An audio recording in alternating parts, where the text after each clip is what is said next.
Hey guys, how's it going? Today I'm bringing you a review of the Nitecore Tip SE, or as I like to call it, the Tipsy. So it's a little micro flashlight that attaches to your keychain, or you can use it standalone, or you can actually attach it to a hat. And I've just found it to be super useful over the past couple months since I've been using it, and I just wanted to share it with you guys. So before I get into this review, I just wanted to do a quick shout out and say if you would please subscribe, I'd really appreciate it. I'm trying to get up to 1,000 subscribers so I can get my YouTube partnership back. Currently over 50 away, and I would really appreciate it if you would subscribe. I don't post videos that often, and when I do, it's about, everyday carry stuff, firearms, tactical gear. So if you're into that stuff, and you wouldn't mind subscribing and getting a video maybe once every, couple months or so, I would really appreciate that. So with that out of the way, let's go ahead and get into, how I've been using it, which is as a keychain flashlight, mind blown. Something that I'd compare it to is a video that I did in the past, a video review of the Streamlight MicroStream, kind of in the same bracket. I've tried to have a EDC light that I carried on me all day, 24 hours a day, and I have found that having a light on me has been useful. I'm not someone who uses a flashlight all the time. I don't, spend most of my time in the dark for my job or anything, but it is really convenient to have more of a flashlight on you than just your cell phone flashlight that goes like 5 feet and drops off. It's really helpful to have a dedicated light. However, what I found out with the MicroStream, I've had 2 of those and I've lost 2 of those. So they are really nice, light, thin, and tiny, but that also makes it really easy to lose. Fall out of your pocket, you don't even know it's there, so how do you know if it goes missing? That's kind of solved this problem with having a keychain light because it is attached to my keychain, and it's a lot harder to lose this than the Streamlight MicroStream. And additionally, if I do need it standalone, it's really easy enough. It just comes up with this little keychain link, and it attaches to the body to just pop off. But it's not too easy to pop off. But yeah, it just pops off, and then you can use it as a standalone flashlight. There you go.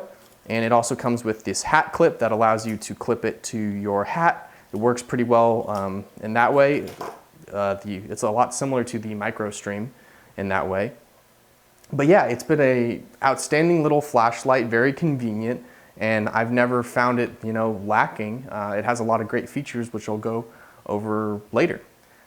Anyway, talking about the durability, that's something I do want to talk about because it has an aluminum body, which is good because I'm gonna be honest, it kind of needs it. It definitely, if this was plastic, I don't think it would fare as well. I'll go ahead and zoom in here. It might get a little dark, but you can see, let's see, you can see right here, there's quite a bit of a dent. It's fumbling around with your keys. There's a lot of wear that happens in your pocket that you'll just have to look at your phone screen and you can see. If you keep your keys and your phone in the same pocket, you can get a lot of damage that way.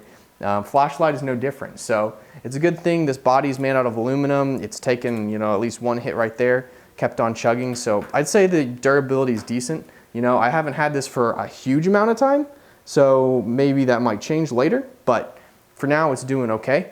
Additionally, something I do love, I'll give it a shout out here, is I have this little Orbit key holder, which keeps all my keys in a little, multi-tool type carrier, and then they can all slide away. That way they're not poking everything in my pocket. So that's something I've had that I've loved so far. It's changed my EDC game for sure. And then this is the other piece that's really, helped out with my EDC game because I always wanted to carry a light on me before.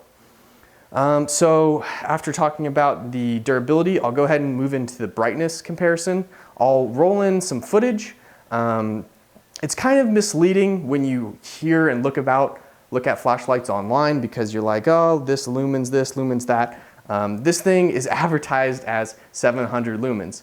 And while it does output 700 lumens, it's not exactly what you think. So for example, if you're in the tactical gear community or firearms or even in the flashlight community, you know that Mod Light is a company that makes a flashlight called the OKW. So the OKW is known for being an extreme long-range throw flashlight. It uses 18650 or 18350 batteries, and it can reach 300 meters maybe, is pushing it, but it reaches there. and that thing is only 680 lumens. So is the Nitecore Tip SE more powerful than the OKW? No, not really. So then there comes into play this thing called candela. So the Tip SE has a maximum candela rating of 2100.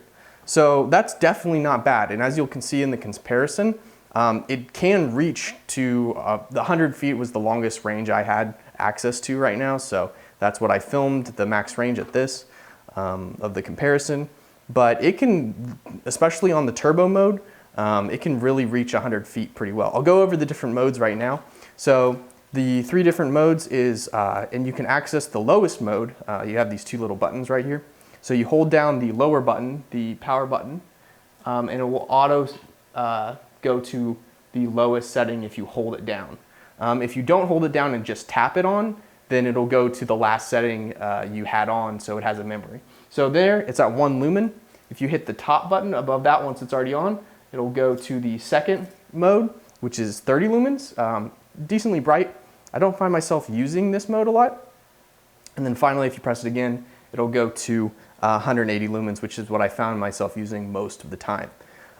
Beyond that, if you want turbo mode, you can either do this while the flashlight is on or from off. You hold down the top button, which is like the settings button. You hold it down, boom, there goes turbo, it's on. If you hold it down for more than 2 seconds, like I just did, and then let go, it'll auto turn off. But if you just hold it down until it turns on and then let go before the 2 seconds is up, then it'll just stay on turbo mode the whole time. So comparing this, I shot a little video comparing this to the first. I have the another Nitecore flashlight, which is the MT10C. This one is actually 960 lumens, and it has 9,000 candela, so like 3 times the amount of candela. And you can tell in the video, this thing just blows everything else out of the water. It runs off of a 18350 battery and outputs 920 lumens at 9,000 candela. So, and then I have another flashlight, which is the one that is currently on an airsoft gun, but previously was on my 300 blackout SPR, or not SPR, pistol. I have a different SPR, but it was on my 300 blackout pistol. Now it's on my airsoft gun, but is the Nitecore P05.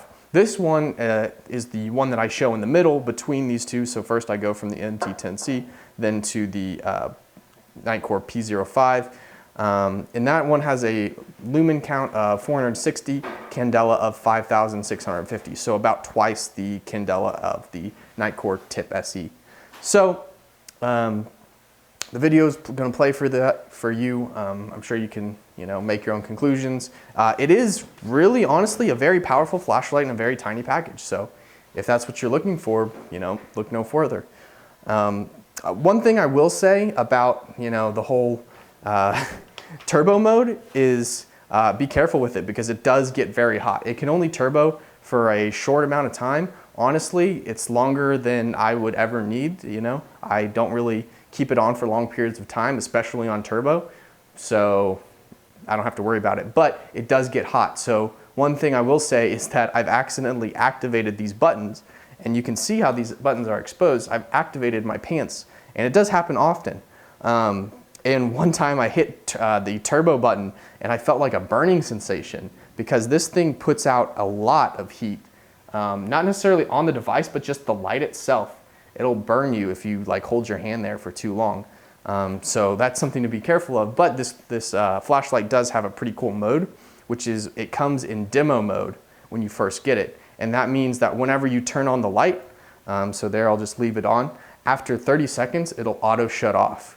And that's really convenient for if you're doing it everyday carry and it's in your pocket, and if it turns on for 30 seconds and then cuts itself off, it's not going to do, much harm. You're not going to have a dead battery when you pull it out next time. However, you can disable that feature and then just leave it for the continuous mode, and then it acts like a normal flashlight. But if you accidentally activate it and forget about it, then your battery is going to be dead. There you go. It went off by itself. So that's pretty much all of the modes. If you want to charge it, you just slide this pocket clip off. Oh, there it is on this side. And then you can charge it, or you can completely remove the pocket clip. I will say, I was a little worried about it being too small when I first ordered it. And I think this is really the perfect size. I think any smaller and it would be awkward to hold. I can get a, what could I get? Here, I'll use an iPhone for reference. So this is an iPhone 11, no Max, no Pro, just normal iPhone 11. There it is on the phone. So it's a decent sized light, and I think it's perfect. I know Nitecore and other brands make smaller ones, but honestly, I think they'd be a little too small. And I've been super happy with the battery life on this one. You can check the battery life. These buttons are kind of translucent. If you just tap the settings button instead of holding it, it'll flash these two sets of LEDs. I'm getting 2 flashes right now, so it's somewhere around medium. If it was 3, it'd be close to full. So what you can do is whenever you plug that in, it'll have red lights while it's charging, and then it'll show green lights when it is fully charged. Anyway, that about wraps it up for this video. Let me know if you have any questions. I'll see you later.